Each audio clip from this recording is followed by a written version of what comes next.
Hello दोस्तों, स्वागत है आपका हमारे चैनल में। मैं बी एस मीना, वरिष्ठ प्रवक्ता, यांत्रिकी, तकनीकी शिक्षा विभाग, राजस्थान। आज हम डिस्कस करेंगे सेंट्रीफ्यूगल क्लच। तो सेंट्रीफ्यूगल क्लच में जैसे नाम है सेंट्रीफ्यूगल क्लच, तो सेंट्रीफ्यूगल का मतलब सेंट्रीफ्यूगल कोई फोर्स है जिसकी प्रिंसिपल पे क्लच काम करती है। तो सेंट्रीफ्यूगल फोर्स को अपन समझने के लिए जैसे आप एक धागा थ्रेड्स होता है, उसमें एक पत्थर मान लीजिए और उसको चारों तरफ घुमाइए तेज़ी से, तो आप देखोगे कि जो क्लॉकवाइज एंटी क्लॉकवाइज कैसे भी उसको घुमाते हैं तो धागे में टेंशन आता है और वो पत्थर हम चारों तरफ वो घूमता है। तो उसमें जो फोर्स लगता है जो बाहर की तरफ, ठीक है, जिसको हमने पकड़ रखा है तो वो बाहर की तरफ, सेंटर से बाहर की तरफ आउटवर्ड साइड जो फोर्स लगता है वो होता है सेंट्रीफ्यूगल फोर्स। और क्लच क्या होती है? क्लच इंजन को एंगेज और डिसएंगेज करने की डिवाइस होती है, ठीक है। तो इस तरह इसको बोलते हैं सेंट्रीफ्यूगल क्लच, क्योंकि ये सेंट्रीफ्यूगल फोर्स पर कार्य करती है। तो सेंट्रीफ्यूगल क्लच क्या है कि जो सेंट्रीफ्यूगल फोर्स यूज होता है जो एंगेज करता है इंजन शाफ्ट को ट्रांसमिशन शाफ्ट से, ठीक है, इंजन शाफ्ट को ट्रांसमिट शाफ्ट। तो इसका मेन फंक्शन क्या है? कनेक्ट द, जैसे आप देख रहे हो डायग्राम में, ड्राइविंग शाफ्ट और ये है ड्रिवन शाफ्ट, ठीक है। तो ये ड्राइविंग शाफ्ट और ड्रिवन शाफ्ट, यानी इसको इंजन शाफ्ट बोलते हैं, इसके साथ फ्लाईव्हील कनेक्ट होती है, और ये है ड्रिवन शाफ्ट जहाँ पे अपन को ड्रिवन शाफ्ट या ट्रांसमिशन शाफ्ट जहाँ से पावर अपन को ट्रांसमिट करनी है। तो इन दोनों को कनेक्ट करने के काम आती है सेंट्रीफ्यूगल क्लच। और ये अधिक इफिशियंस कब होती है? जब हाई स्पीड में चलते हैं, ठीक है। तो ये है सेंट्रीफ्यूगल क्लच। अब आप जैसे देख, अब ये कहाँ पर लगी रहती है? जो सेंट्रीफ्यूगल क्लच है ये जो है इंजन और ट्रांसमिशन शाफ्ट, इंजन शाफ्ट और ट्रांसमिशन शाफ्ट के बीच में, जैसे यहाँ आप देख रहे हो इंजन है ये, और ये इसके साथ ये फ्लाईव्हील लगी होती है, और ये इंजन शाफ्ट है, और ये क्लच है, और ये है ट्रांसमिशन शाफ्ट, ठीक है। जो ट्रांसमिशन शाफ्ट जो गियर बॉक्स से जुड़ा रहता है, फिर गियर बॉक्स आगे प्रोपेलर शाफ्ट द्वारा जहाँ भी अपन को फाइनल ड्राइव करनी है वहाँ पर पावर ट्रांसमिट करता है। तो ये क्लच है इंजन शाफ्ट, जिसको इनपुट शाफ्ट बोल सकते हैं आप, और ट्रांसमिशन शाफ्ट जिसको आउटपुट शाफ्ट बोल सकते हैं, इनके बीच में लगी होती है। अब अपन बात करते हैं इसके मेन पार्ट्स। क्लच इसके मेन पार्ट्स क्या हैं? तो जैसे आप यहाँ देख रहे हो ड्राइविंग शाफ्ट होता है, इसके साथ ही फ्लाईव्हील कनेक्ट होती है, और दूसरा ड्रिवन शाफ्ट है जो ये ड्रम है होता है, ड्रिवन शाफ्ट इसके साथ कनेक्ट होता है। इसके और मेन पार्ट्स क्या हैं? ये जैसे आप देख रहे हो शूज हैं, ठीक है, ये डायग्राम में आप ये देख रहे हो, ये शूज हैं, ये स्प्रिंग है, ठीक है, ये फ्रिक्शन लाइनिंग है जो शूज के ऊपर ये लगी हुई है रेड से, ये फ्रिक्शन लाइनिंग है, और ये ड्रम है, ठीक है, ये जो आप देख रहे हो ये ड्रम है। तो सबसे पहले शूज, जो मेन पार्ट में शूज है, तो शूज क्या होता है? ये स्लाइडिंग टाइप के होते हैं जो स्लाइड्स इन गाइडवे, जो ये आप ये देख रहे हो, ये इसके साथ ये स्पाइडर होते हैं जिनको गाइड्स बोलते हैं, इसमें स्लाइड करते हैं, और इनके एंड में जो यहाँ पे रेड कलर का आप ये देख रहे हो ये फ्रिक्शन लाइनिंग है, ठीक है। तो ये फ्रिक्शन लाइनिंग क्या है? ये फ्रिक्शन लाइनिंग कॉन्टैक्ट, जब एंगेजमेंट के टाइम ये ड्रम के साथ कॉन्टैक्ट होती है, इसके अंदर भी फ्रिक्शन लाइनिंग होते हैं, तो इनके साथ जो है कॉन्टैक्ट के टाइम इससे एंगेज होते हैं, जिससे ये ड्रम चलता है, ठीक है।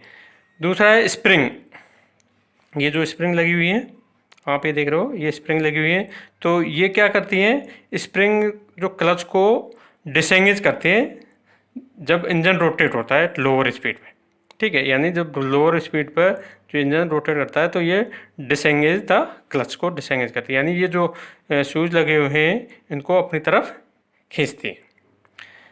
तीसरा जो मेन पार्ट्स है वो है स्पाइडर, जैसे आप ये देख रहे हो ये स्पाइडर है, ठीक है। ये स्पाइडर क्या होता है? ये जो इंजन शाफ्ट है, ये जो आप ये देख रहे हो इंजन शाफ्ट है, इस पर माउंटेड होते हैं, इसको मोटर शाफ्ट बोलते हैं। और ये जो जो स्पाइडर हैं ये सब इक्वली स्पेस होते हैं। इक्वली स्पेस का मतलब जैसे यहाँ पर चार हैं, ये 1 2 3 4, तो ये आपस में जो हैं आपस में एक दूसरे से 90 डिग्री पर हैं ये, ठीक है। अगर जैसे 3 होते हैं तो ये 120 डिग्री पर, तो इस प्रकार ये इक्वली स्पेस होते हैं इसमें। और ये स्लाइडिंग, इनमें क्या होता है, स्लाइडिंग शूज होते हैं वो होते हैं इसके अंदर स्पाइडर में, और जो ये स्प्रिंग को भी होल्ड करते हैं, guide as a holding spring. ठीक है, ये होती है फ्रिक्शन लाइनिंग।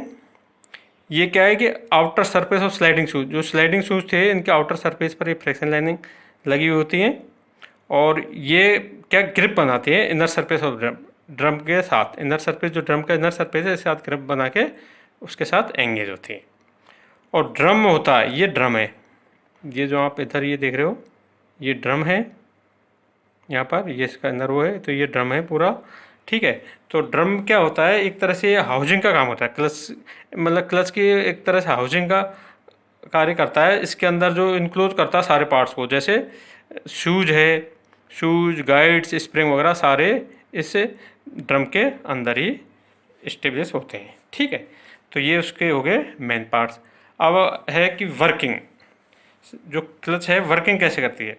तो क्योंकि जब इंजन जब ये रोटेट करता है, ठीक है, ये जो इंजन रोटेट करता है, तो जो इसकी इनसाइड असेंबली है, जो शाफ्ट है इसकी जो इनसाइड असेंबली है, जो सेंट्रीफ्यूगल क्लच की, तो वो उसके साथ रोटेट करती है।